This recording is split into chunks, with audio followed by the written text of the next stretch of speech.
throw that wicked wheel in today. Today? Yeah.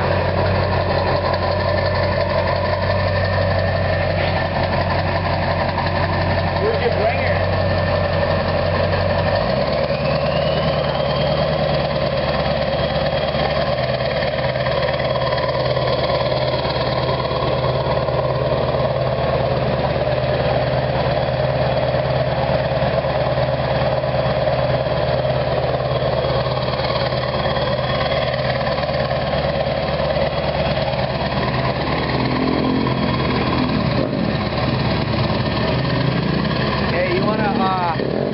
Record, I'll take it off my idle, and then I'll just take it and do a little takeoff so you can get the video of. Do it right now.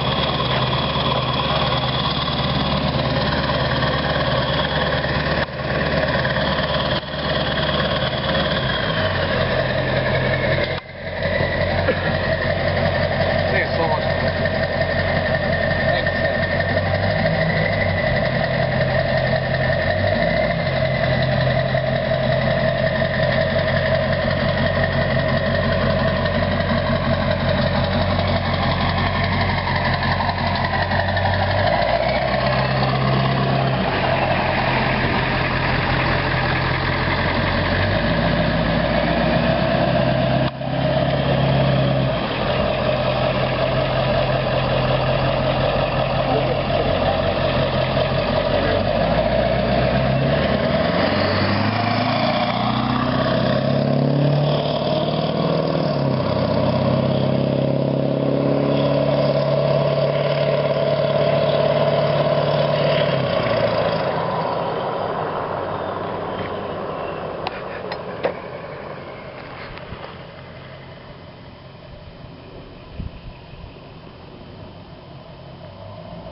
Rather than taking that clip off back here on the wastegate, I'm just taking the two 10mm nuts off the back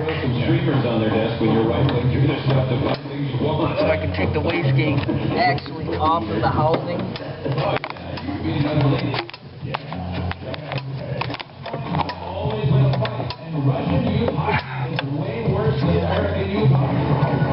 About to come off.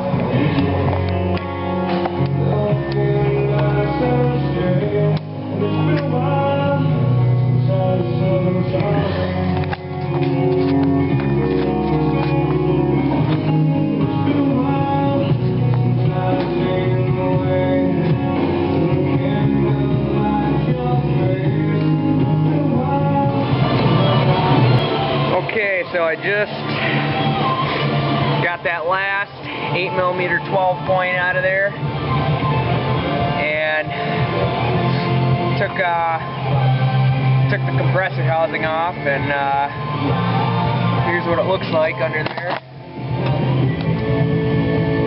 Not too bad. Took the seal.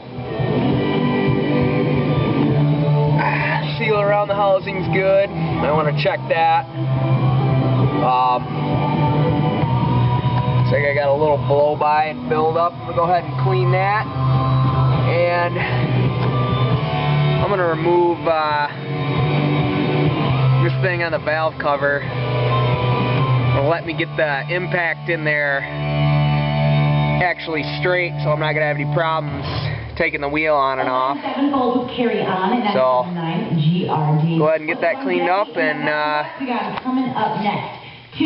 take that wheel off, throw the new one on. I got everything cleaned up in there. You should always reheat thoroughly because some gradients heat up more quickly than others.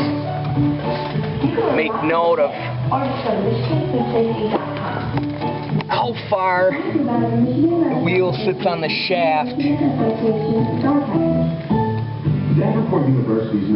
Sticks out just a little bit in reference to when I put it back on. I want to make sure I get it tight on there so we're not going to have any binding on the housing.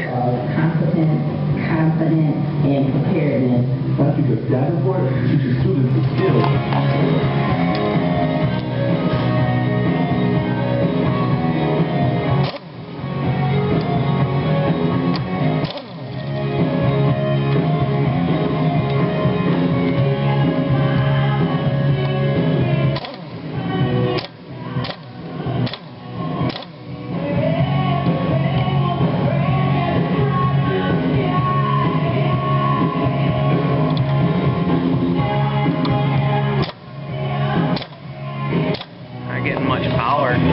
Okay, so here's the wicked wheel installed. Spins nice and freely, and that's turned on there really nice. Now we're gonna go ahead and drill the housing on and put the wastegate, attach the wastegate back to the housing. I vote no on the vote. Little note here. I actually pulled my housing off, and I was missing that O-ring that goes around here into your Y-pipe.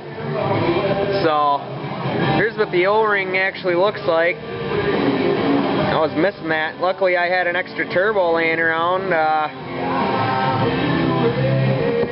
Fits in there.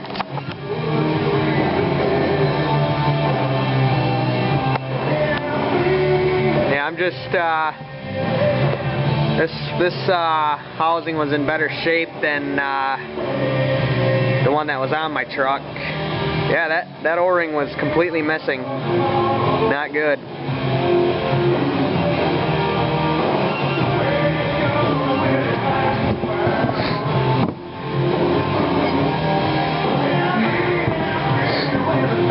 This housing will do for now, but I'm going to eventually upgrade to the ATS Ported Housing. Homeowners can request to have their yeah, just threw the housing back on.